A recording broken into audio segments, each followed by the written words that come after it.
The Bullseye Supply Chain Tour was funded by the Department of Primary Industry and Regional Development's Grower Group R&D program, and it enabled us to put together a tour for the pastoralists of the region that encompassed the whole supply chain. The whole supply chain is a complex web of constantly changing technologies and relationships, from suppliers who are often in very remote areas to processors and retailers in towns and cities. It is sometimes challenging to maintain the ideal levels of communication that benefit all parts of the chain and enable them to provide the best product possible. The Bullseye project is funded by the West Australian Government's Grower Group Research and Development Program, administered through the Department of Primary Industries and Regional Development's Agricultural Sciences Research and Development Fund. It is hosted by the Gascoyne Catchments Group in partnership with the recognised biosecurity groups and producer groups of the Southern Rangelands. The Value Chain Tour was organised to enable pastoral beef producers to gain an appreciation of the complete supply chain from their own beef production system right through to a high-quality retail outlet. Bullseye recognises that live export is a vital part of the pastoral cattle supply chain, and the WA Live Exporters Association was approached, but unfortunately their contributions to the tour could not be arranged. Beef producers travelled from many parts of the state to Dandaragan to rendezvous with a tour bus that would take them to a series of stops, including a feedlot, breeding operation, processor, meat research unit, and boutique meat retailer. Participants in the tour were able to identify where the opportunities lie, where the gaps are, and what can be done at a business and industry level to fill them. This film aims to capture the important points that surface during the tour so that all pastoral beef producers can benefit from the exercise. The tour began at Red Gum Village, Dandaragan, where talks were given by Craig Forsyth and Murray Gray. Craig Forsyth has been a highly respected leader of the WA cattle industry for many years and is the pioneer backgrounder who has been backgrounding pastoral cattle on subtropical grasses for nearly 20 years. Through Craig's commitment to strong communication, he has developed effective working relationships with many pastoralists. Craig sits on the board of the Minginoo Irwin Group and MLA's Western Australian Livestock Research Council. The biggest challenge is the ability to be able to build up that trust, and that doesn't happen overnight. And in a way, I think it's up to the pastoralists to make sure that they keep or identify a person that could background, but keep that momentum going, keep the communication and the dialogue happening between each other.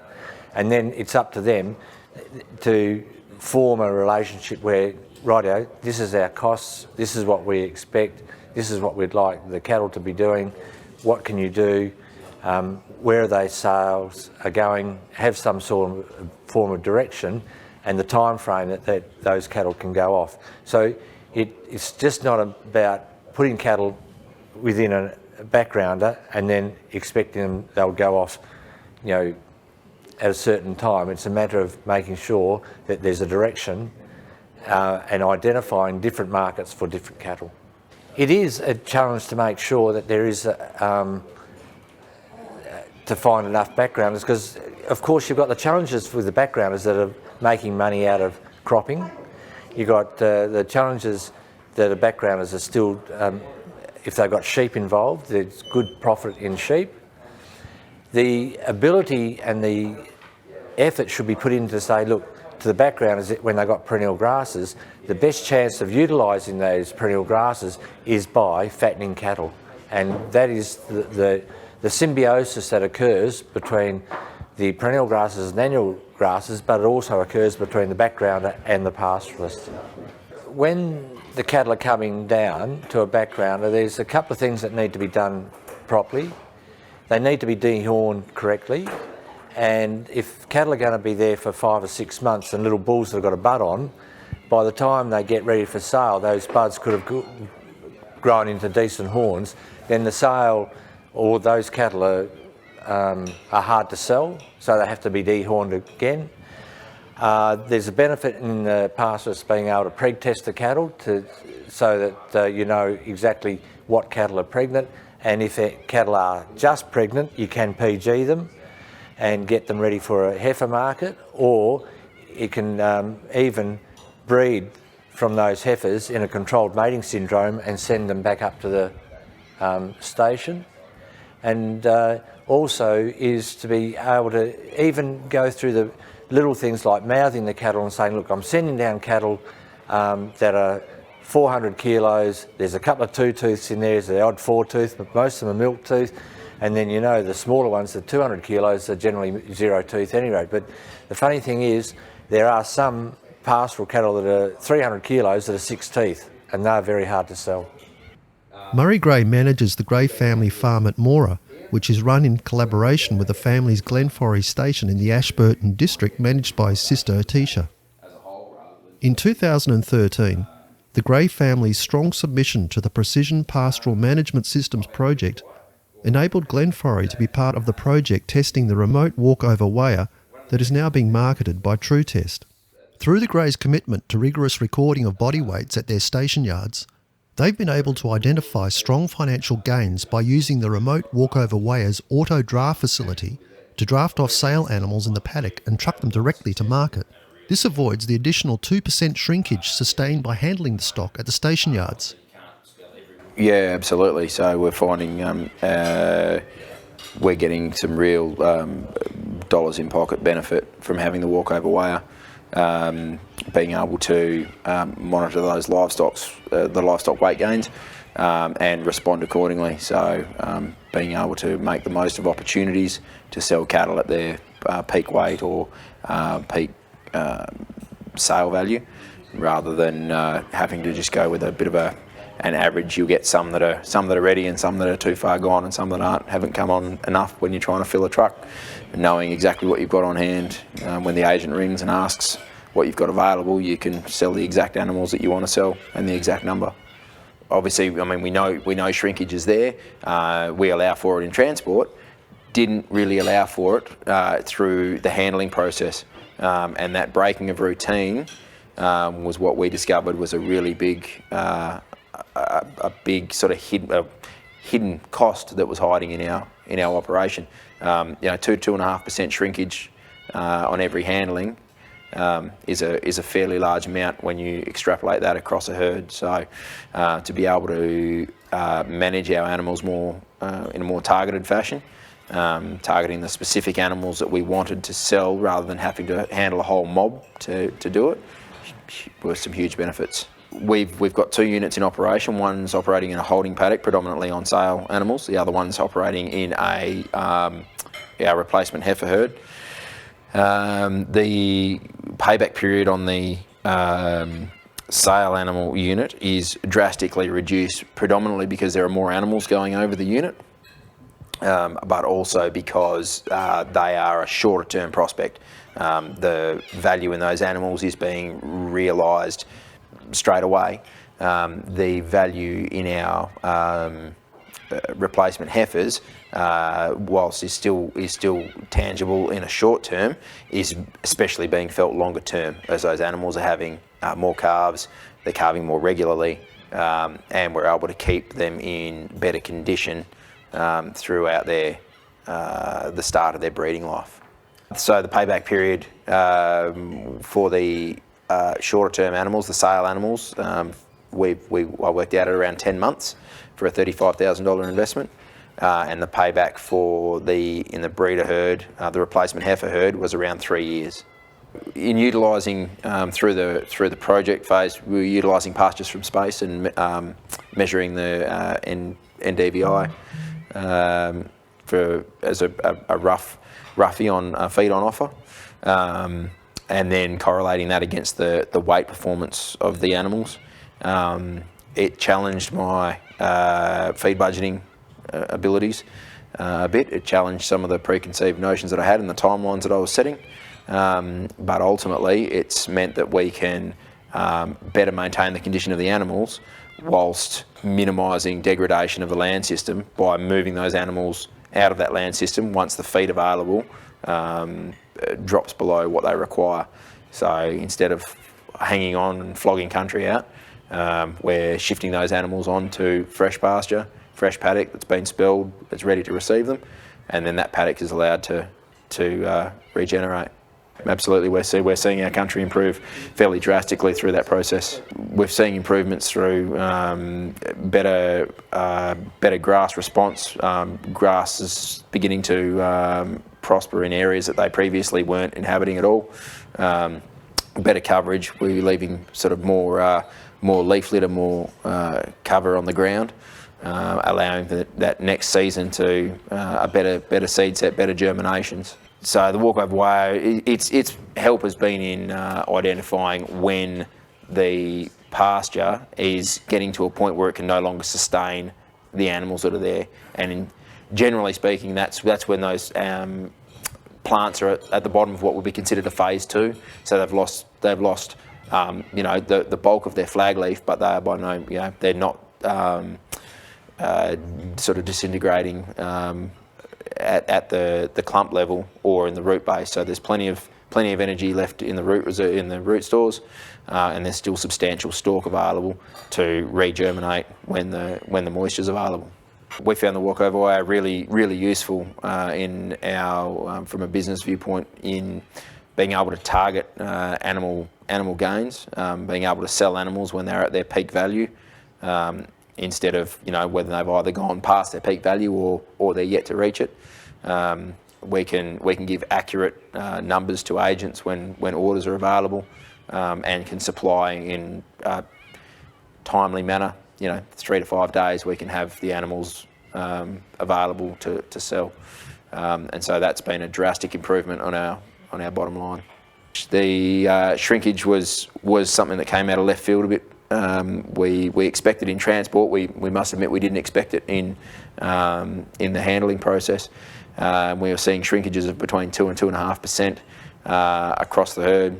Quite often we're handling 400 or 500 animals only to sell 100 out of that mob. So there was a lot of kilos being lost across that mob for no gain.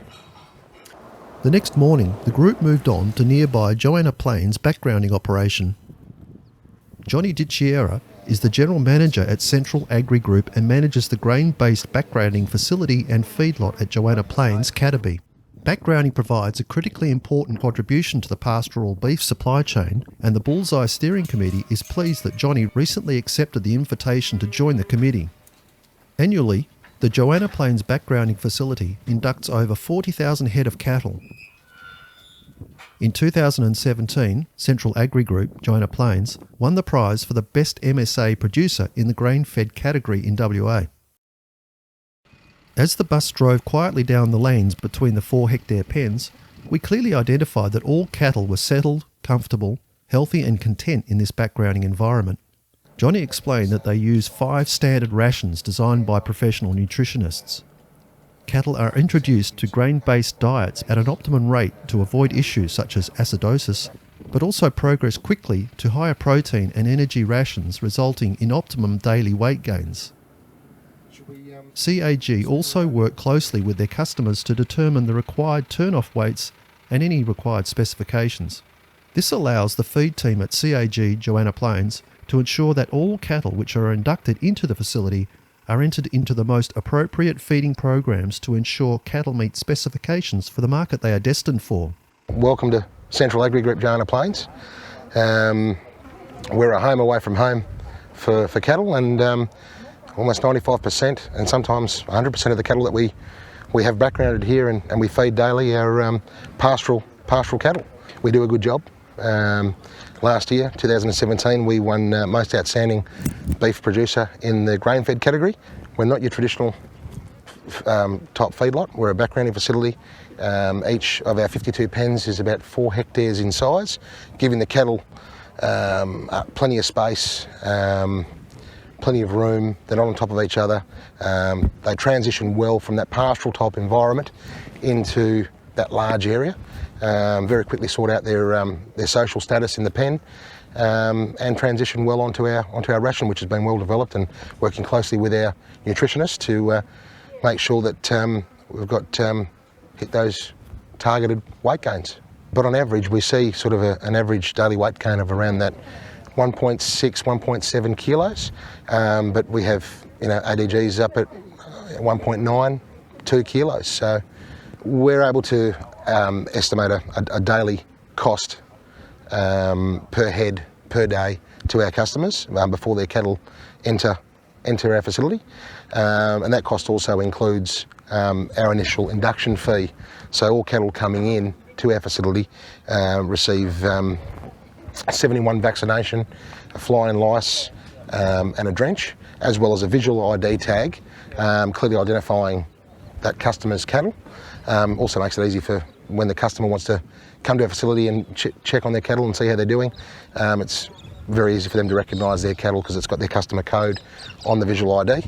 Our facility is full of all the different breeds of cattle, and a lot of cattle with high tropical content, and a lot of those cattle are destined for processing establishments. You know, we have cows coming in, we have weaners coming in, we have cows in poor condition, we have steers that enter a growing program, steers that enter a sort of a fattening program, heifers, so mixed breeds, mixed sex, we cover all bases here. So we have a lot of aged, poor condition cows coming in, which you know, we add significant value to. They come in quite poor condition, and obviously all suitable to be tracked and according to all animal welfare standards and industry best practice. But we've proven that we can you know, help that animal along and really you know, feed those types of cattle well, and they end up leaving our facility well covered, completely different cattle. With that trading opportunity, you know, we've found that customers that we've got great relationships with, agents that frequent the premises checking up on customer cattle. And more so recently, our customers that we're feeding cattle for are presented with different market opportunities in those other customers frequenting our facility. So we've sort of been pleased to be able to highlight different options to our customers that have their cattle on feed here, and with those different opportunities, we adjust our feeding regime, because they may have come in for, you know, a 60-day program, and someone spotted an opportunity with their cattle, and the cattle have been sold and changed hands while they're here in our facility, and then that program may change and we feed accordingly. We find that the pastoralists that are really spending a lot of time on their mustering techniques, yard weaning, and also preparation for transport makes a huge difference to how the cattle are delivered in here to us, and then how we transition to providing that service and feeding those cattle. From Joanna Plains, the group travelled down to Borello's processing plant in High Wycombe. Danny Borello is part of the family-owned Borello Group that has its abattoir at Gingin.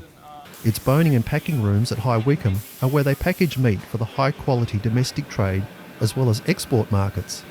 Danny Borello and staff hosted the tour at the boning and packing facility, with Danny showing the party through the boning room when it was at full operation, while staff prepared a delicious barbecue lunch. The party said the steaks they enjoyed at Borello's were some of the best they enjoyed during the tour. Over lunch, Danny fielded questions from the touring party, where it became clear that the Borello Group is keen to continue and expand its processing of pastoral cattle. Borello's can purchase on a live weight basis.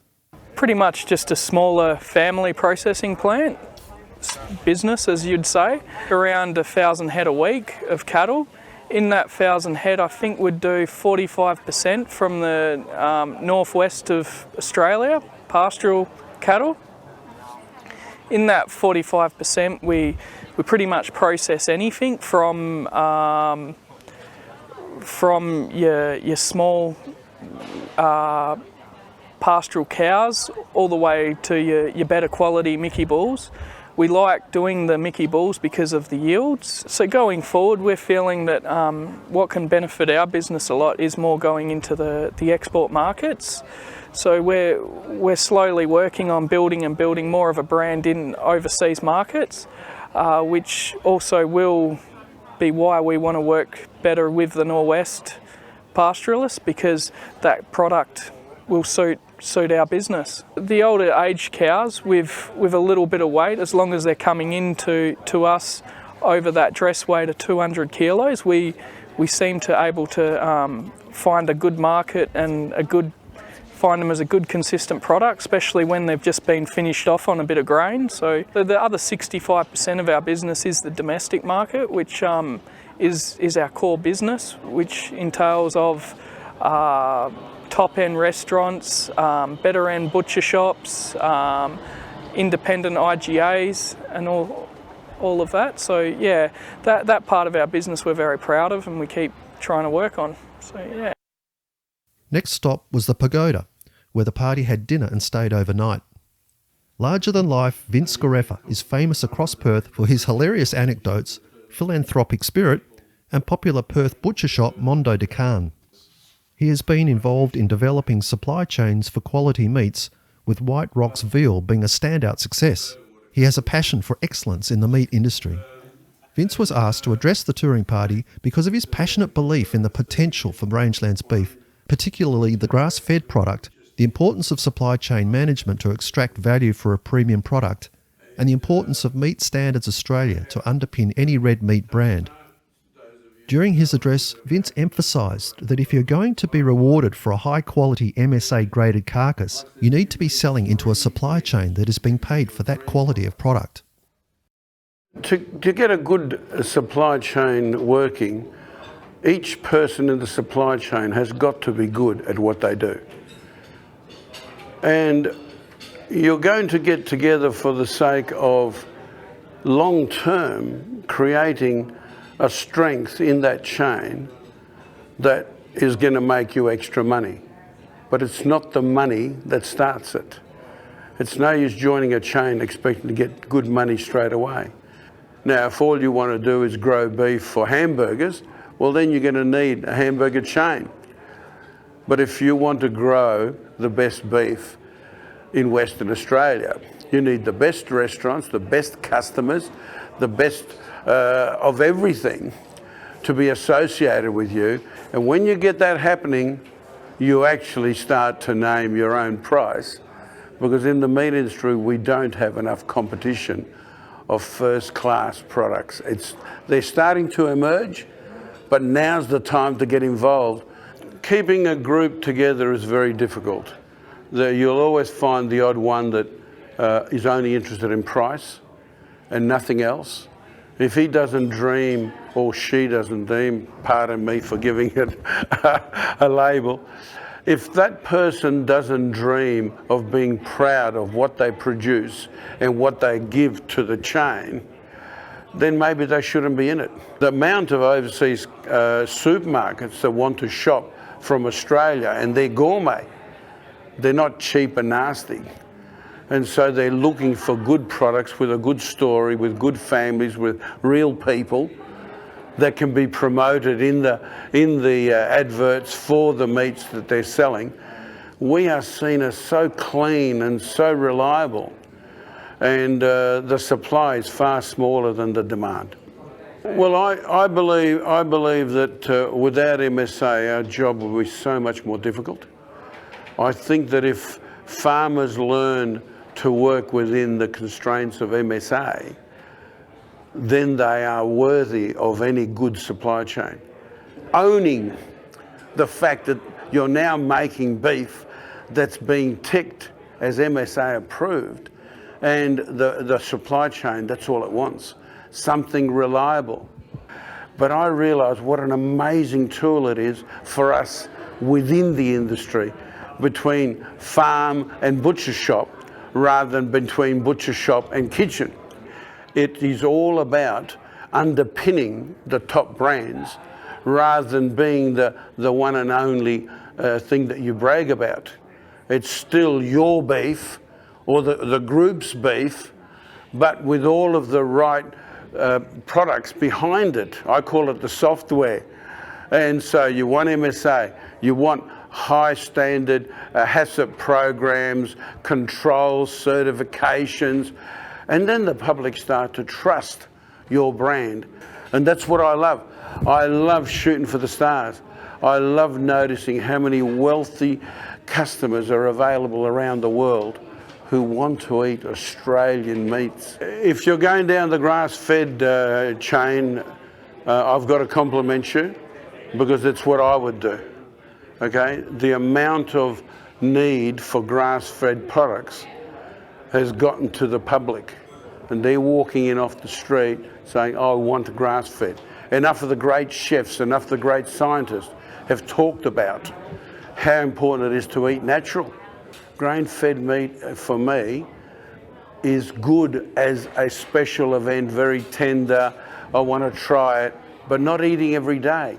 Yet grass-fed, I'm getting always the doctors, the good chefs, the scientists, all giving me the information I need, that the people can eat that every day, that the fat can go back in the sausages, that the fat can stay on the steak, that I can feed it to my children and helps their brain development. So I love this business, and I reckon a good chain with the good beef industry would be wow.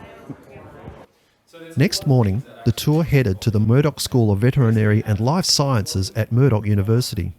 The Murdoch team have been world leaders in the research associated with red meat quality for many years and gave the tour members a full morning of information-packed presentations on the science of meat quality and how Meat Standards Australia enables the consumer to access beef with consistently high eating quality.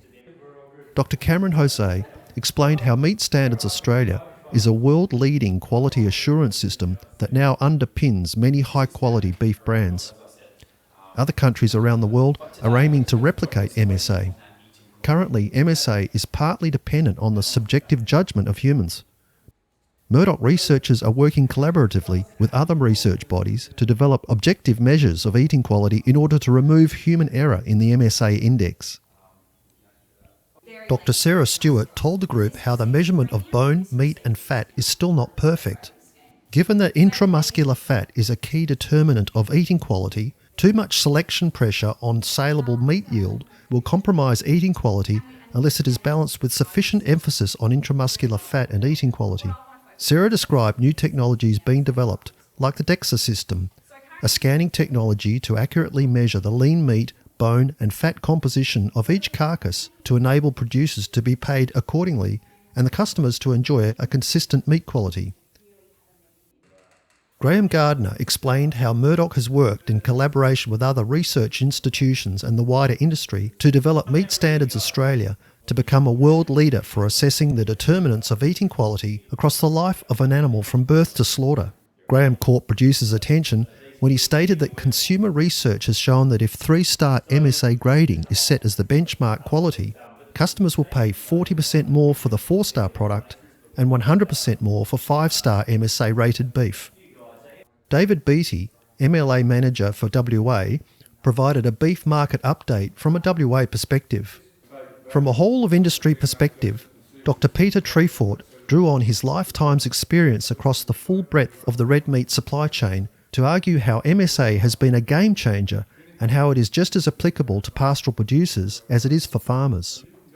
Courtesy of Meat and Livestock Australia, the expert MSA butcher Rafael Ramirez lay out a range of different MSA graded and non-MSA graded beef cuts, emphasising how important MSA has been in underpinning consistent quality eating beef and how it is the perfect quality assurance system for any branded beef product. Keen station butchers in the audience watched closely as Rafael demonstrated how to cut the flat iron steak from an oyster blade that you can see sizzling on the barbecue and being sliced by Sarah Stewart. The barbecuers were kept busy as Raphael supplied a steady stream of different cuts for our touring party to demonstrate their discerning palates as they passed judgment on different meat grades. Raphael explained the growing popularity of grass-fed beef and how in some high-quality Asian markets there is growing demand for the grass-fed product. Yeah, Greg, we've got a fair history of working with the MSA system at Murdoch. The system itself is quite a nice one. It's science-based. We take a series of measurements, objective measurements on both the animal itself when it's hanging up in the chiller, and it goes all the way through to retail. So it's the number of days aged of the meat from that carcass, and also it recommends how it's to be cooked. And it effectively enables consumers, if they buy that product, it enables them to have an assurance about how well it will actually eat. So will it pass? So will it be a good everyday steak? And that's the first level of MSA. Or even will it be better than everyday, or even a premium quality piece of meat? So MSA enables the retailer to specify those different levels. It's quite a powerful thing, and it effectively assures the consumer of the eating quality of that piece of meat. Removes the variation, and it means that their expectations are met, and that's crucial. So the MSA system, it involves a range of different inputs that the producer themselves can influence. So the things that, that predict the eating quality include hot carcass weight and rib fat depth, which in effect are indicators of yield. There's also an ossification score, which is sort of like a mineralisation of the bones in the spine. So that's scored in the abattoir, and that indicates maturity. And so the more mature an animal becomes, the less well its meat will eat. There's the marbling score, so that's scored based upon a visual grading system at the moment. And there's a range of other factors, so estimated percentage of Bos indicus within the animal. And of course, ultimate pH is an important one as well. So animals have to be below an ultimate pH of 5.7. So effectively, this means that there's a stack of inputs into the MSA model that the producers themselves have got direct control over. And in fact, it's at least half of the inputs that the producers can manipulate to change those MSA scores.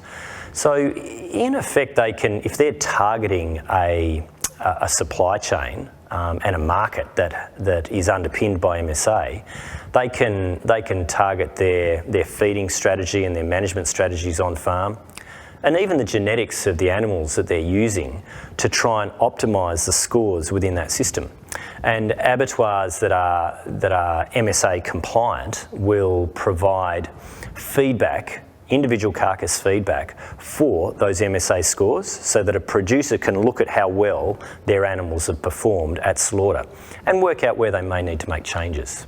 It's quite crucial for a producer to be rewarded for the MSA score of their cattle. They do actually need to target an MSA supply chain. So plants have to be registered with MSA and compliant to their systems.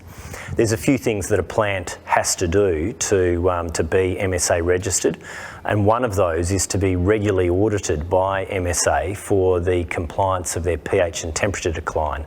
So this is a combination of stimulation and chilling profile that the carcasses are exposed to. And they have to get that just right and make sure that those declines are through the window, as MSA calls it, to ensure that their rate of pH decline is ideal, which optimises their meat quality. So yeah, for producers that want to deliver an MSA product, they need to target an MSA aligned supply chain. The MSA system itself involves a number of inputs. Many of them are graded based upon a human's measurement, so a human's interpretation of the marbling score chips, or a human's interpretation of fat depth, which estimates lean meat yield. One of the things that we're chasing really hard at the moment through our ARMTech project, or the Advanced Livestock Measurement Technologies project, is to develop new technologies that can take those same measurements and replace the human grader. Hopefully those technologies will be able to do it more accurately, and also have less of that human bias that naturally creeps in when human graders provide scores. And it's very difficult for a human not to do that, no matter how well they're calibrated. So our portfolio includes camera devices that are focused on estimating rib fat depth and the marbling within the eye muscle of animals. And we've got a range of different camera devices that can do that. So these include just simple red, green, blue type cameras, or RGB cameras, but also some fancy ones, these hyperspectral imaging cameras. So that's on the estimation of marbling. We're also focused on estimating lean meat yield as well, which itself can actually be a negative predictor of eating quality. So moving forward, as we develop our lean meat yield measurement technologies, we are looking for how we can integrate those into the MSA system. At the moment, for example, there's no whole carcass estimation of lean meat yield input into the MSA model. So we'll be, moving forward, we'll be looking to create that input, if you like. Now, one of the key technologies that we're using to measure lean meat yield is DEXA. So that stands for dual X-ray absorptiometry. We've made the most progress early on in lamb, and that's because it's a lot easier to do. Lambs are smaller and everything is cheaper to work up. So we currently have an online system installed in an abattoir in Bordertown in South Australia, and another one installed at the Brooklyn abattoir in Melbourne. Both of them are lamb devices. And we're currently calibrating those two devices and generating, I guess you'd call it proof of concept data sets that show that the values you can get in one location perfectly match up with the values that you get in another location, just proving that it's repeatable and robust. Now that DEXA device, it's already been shown to be an excellent determinant of carcass composition, the amount of bone, muscle and fat that you get in a carcass, and it does it with far more precision and accuracy than what our current system in lamb does. So that relies on carcass weight and a measure of fat depth based upon the GR site. So that's basically all of the tissue over the 12th rib of the carcass. They basically measure that depth to try and estimate the carcass composition. So it does a far better job than that. Now the beef system is basically following in the footsteps of the lamb system. So we got lamb worked up first, that's been a winner. We've just started on the beef work. So far we've got 50 carcasses that we've scanned and been able to estimate their bone, muscle and fat composition. We've installed that device commercially in the Tees Rockhampton abattoir. And so that's effectively operating at chain speed, and so we're now moving to do all of our calibration work using that device.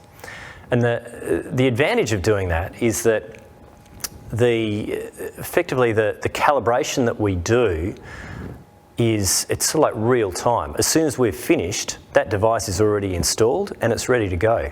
In effect, we've got instant adoption within industry by working with an industry partner in that way.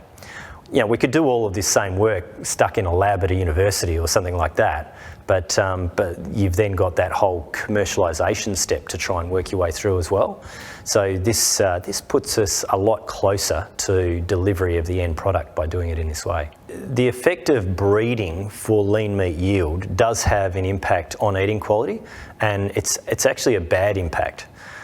So in effect, if you go to a production system, and if you select for lean meat yield within the animals only and don't focus on anything else, then you will watch your eating quality gradually deteriorate. And to be honest, because there's no price signals available for eating quality within the lamb industry, that is actually what's happening, and we're a little bit concerned. So there are price signals around selection for growth and selection for leanness and muscularity, and as a result, over the last 17 years, they've made fantastic genetic progress for those traits at the expense and the gradual decline in eating quality in lamb. And it's getting to the point where it's going to start becoming quite serious fairly soon. To reverse that trend, we need a market signal for eating quality in lamb and a payment structure around the consumer's perception of that eating quality, so that producers can be rewarded and will therefore breed for it. And until we do that, we won't actually arrest the decline in eating quality that's going on in the lamb industry. The flip side to this story is in the beef industry. Now, of course, there are already measurements for growth and muscularity that you can breed for in beef, and they've been making genetic progress on those traits over the last 20 years. But there's also measurements for eating quality and particularly intramuscular fat. And so that enables, because there's price signals based around MSA, That enables producers to be rewarded for breeding for eating quality at the same time as breeding for lean meat yield. It keeps the two traits in balance, and it means that you get overall a better performing animal, one that will have more saleable meat on its carcass, and the quality of that meat will be of a higher standard. That's crucial. So that's probably one of the key benefits of MSA. By creating that price signal, the genetics of the Australian herd have followed in suit, and it's a good working example of what the lamb industry now needs to achieve. Now, a lot of this work, the MSA program itself, that's been a key project for Meat and Livestock Australia over the last 20 years. They've stayed loyal to it and invested an enormous amount of funds into its development over that period of time, turning it into the system that it is today, and it's a really powerful system. MLA are also one of the key collaborators within our ARMTech project, so that's the Advanced Livestock Measurement Technologies project. So we've got a big portion of funding from MLA, also from Australian Meat Processors Corporation, and it's the government money from the Rural Research for Profit program that has doubled all of that.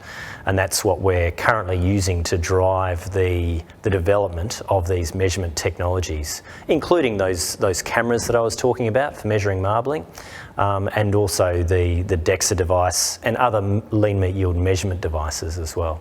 So Australia is really lucky to have the MSA system. In fact, it's the only system of its type anywhere in the world, and it recognises the fact that eating quality is the result of a complex set of inputs. It's not just about how old is the animal or has it got some marbling. It's many factors integrating in together to result in how well that meat eats. So MSA does a great job of integrating that into a combined description of that eating quality, and it's currently being investigated by a number of other countries around the world. So in Europe, we've got a consortium that consists of the Irish, Northern Ireland and the Irish Republic, Poland, the French. They're probably the key players, and then there's a number of other European nations as well that are looking at deploying an MSA type model into their market. So they're actively investigating it. The New Zealanders have recently followed suit and set up an eating quality prediction system quite similar to MSA within their own country. And we also know that a number of the Asian countries are looking at it very closely as well, so China, Korea and Japan. And the one thing we've discovered is that the consumers all over the world produce similar eating quality results when you feed them the same steak. They don't actually differ that much, which we were really intrigued by. So this means that we could effectively roll out an MSA type model anywhere in the world and it would roughly do the same job. A short journey from Murdoch University along Leach Highway to Myaree landed us amid the buzz of Scarfo's Meeting Place, a retail butchery located within a marketplace of high-quality fresh food. Tony Scarfo proudly explained his family's history and how he had diversified from the family's vibrant vegetable production business into retail butchery about 20 years ago. We saw his prize-winning sausages for sale at $16 to $18 a kilo, as well as a wide range of high-quality meat. Tony emphasised the importance of MSA for underpinning the quality of any brand and how, as a passionate retailer, he spends lots of time serving customers to ensure he's hearing their feedback on his meat products. Our Bullseye party was surprised to hear Tony has to source his high-quality grass-fed beef from the east.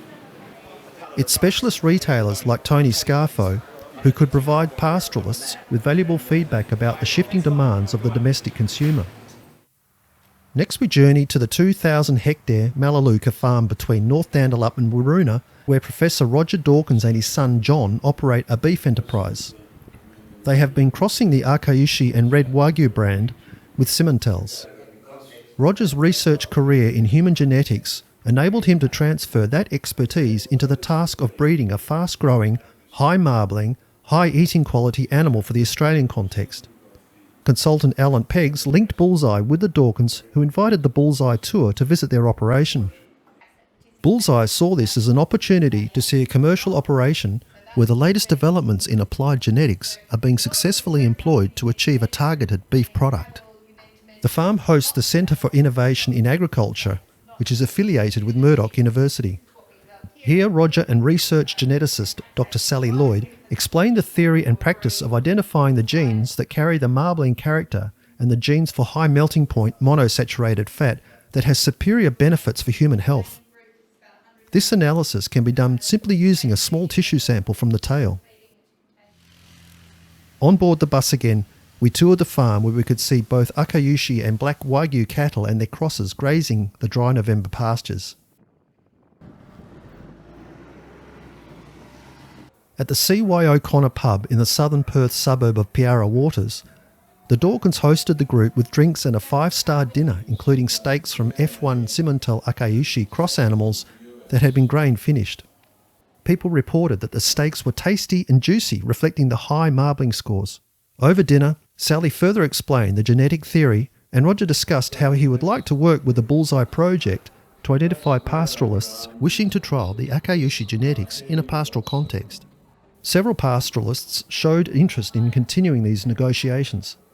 The Dawkins operation has links with the Hart brand beef brand in the USA, which is built on the quality of the beef from the Akaushi breed. Yep. So C.Y. O'Connor is my great-great-grandfather, my grandmother's grandfather. We're very proud of him, and my father is a scientist, professor in immunology, medical research and genetics. And when he brought the lab from town out to the farm here, he named the village after C.Y. O'Connor because we were proud of the innovation that he showed in his time and aimed to replicate it both in the science and then subsequently in the cattle and cattle genetics and paddock to plate program through to the pubs. So we specifically in cattle, shorthorn initially, then Simmental, and more recently into the Wagyu and red Wagyu genetics, and we bring our beef through from paddock to plate. So we've got what we call the paddock to plate program, where we bring our own beef from our properties in North Dandalup, Nambialup, Waruna, through to the venues, including this one in C.Y. O'Connor Village. The genetics have been a really exciting and interesting part of the cattle, and Dad's progressively moved from human medical research into agricultural and beef genetics research, to the point that that's now the primary focus. We've had to relocate the lab and research village from here on the original property in Piara Waters, Canning Vale, down to the new farm in North Dandalup, where we've established the Centre for Innovation in Agriculture, and looking at primarily beef quality, genetics involved in beef quality and fat deposition, marbling. I have a real passion for improving the quality of beef, not only in the long-fed Wagyu, but more so actually in standard beef production, which is where we think the Akaushi or the red Wagyu have a real place. The discovery in the laboratory has been that there's a key region of the genome, which is relative to the whole quite a small part of the genome, which is really important in all of the meat quality characteristics of beef. So that is, not just about the level of marbling, but the deposition of fat, and the type of fat and the way the desaturation of the fat occurs. And we are looking at introducing genetics into in our case, European Simmental beef, but potentially in all types of beef, to lift that eating quality and produce a higher value product without significant increase in expense. We literally go from genetics through to the consumer on the plate. We've got the introduction of the Japanese genetics through to the production or the dropping of calves, the feeding, finishing, both grain and in the future grass, through to the beef, into the pubs and to the consumer. And part of what we do at the consumer end is to have blind tastings with some customers, generally small groups, of 10 to 15. Measure the melting temperature of fat, which is a direct indication of the healthiness of the fat. So one of the big aims is to reduce the melting temperature of the fat in our beef, which is essentially increasing the oleic acid percentage or making it more like olive oil and less like butter. As far as the highlights of the tour, I don't know that individually. I think the whole lot was pretty comprehensive and well done. Did particularly enjoy the backgrounding part as well, and also I thought when we Danny's talk yesterday was pretty thorough, straight from the shoulder, which was good for the group of people he was amongst at Borello's. But also I think probably today with the MSA and MLA coverage was probably it was very thorough, and followed up with the section on the butchering and the handling of the meat was very, very interesting as well. But certainly that MSA MLA coverage brought us up to date a lot with something that we always get portions of, but we don't actually get a thorough coverage like we had. Anything particular about the MSA that? Not really. If anything, it just gave us a lot more confidence in the system. The MSA system. Yes, and also with MLA, we're going through a period where we really need that support from a major body like that in the industry, and to try and keep our industry moving ahead. We're, especially in arid Australia, a lot of us are very worried about the live export scene, because if that disappears, there's going to be a lot of pressure brought on a lot of people's livelihoods, and I think that's sort of not taken seriously enough to a large degree, but hopefully it will in the future. Quite interested to see the part on the red wagyu, and it had a little bit to do around the blacks, and they were something new for us today, and quite interesting addition to breeds the cattle, and to see another type of cattle, and supplying an entirely different market. So yeah, that was quite good value. I feel that it's been a fantastic initiative, because with what we do, we produce a product, and then there's a little bit of a stumbling block as to where to go from there. I mean, we obviously want to sell the best product we possibly can, and speaking to producers and butchers and breeders and all these other people gives you a perfect insight to where we should be aiming our product. We are registered for MSA, and it was really fantastic to find out where that fits with butchers. We want to produce the best product we possibly can, and to have some sight as to where to go with that next is fantastic. We've just learnt so much and gained so much out of this. It's been brilliant. I believe that we can use MSA as a tool with our meat, because we have very positive feedback from people that have bought our meat previously or bought our product. I think that MSA would then give us a guide as to know where to go next, whether we need more marbling or whether we need what practices we can do. Obviously it's not going to be a total gauge, because it's also depends on the processes and other things as well. But if we can do things with genetics and stock handling that's going to improve that meat quality, that's what we're aiming for. Yeah, the best product we can possibly produce. Happy beef, happy, a nice product, definitely. It is just fantastic that the government has actually allowed us this opportunity to go on this learning curve and to see what's out there.